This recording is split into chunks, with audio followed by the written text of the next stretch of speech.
Hi friends,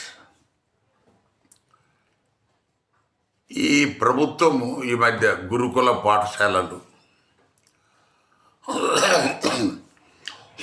తర్వాత hostels ఇవి చాలా కాలం నుంచి నడుపుతున్నారు. దాంట్లో రిజల్ట్స్ కూడా బాగానే వస్తున్నాయి, పిల్లలు బాగానే చదువుకుంటున్నారు.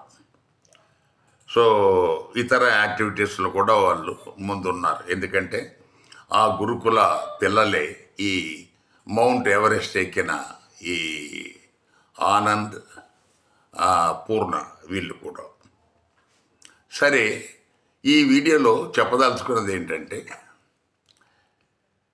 ఈ గురుకులాలు కూడా కులాల వారిగా బీసీలకు, ఎస్సీలకు, ఎస్టీలకు, ఓసీలకు ఎవరికి వాళ్ళకు సపరేట్గా పిల్లల మనస్సులోనే బీజాలు మనం నాటి కుల బీజం, నువ్వు బీసీవి, నువ్వు ఎస్సీవి, నువ్వు ఎస్టీవి, నువ్వు ఓసీవి అని.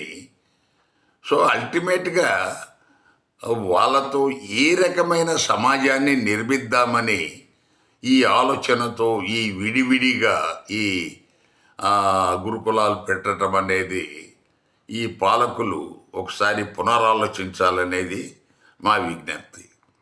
వీళ్ళందరికీ కలిసి పిల్లలందరికీ మీరు భారతీయులు, మీరు తెలంగాణ వాదులు, మీరు ఆంధ్ర ప్రజలు, మీరు కర్ణాటక వాళ్ళు అన్న విధంగా వై డోంట్ యు బిల్డ్ దేశం మీరు భారతీయులు అనేది ఆటోమేటిక్గా వస్తుంది అది.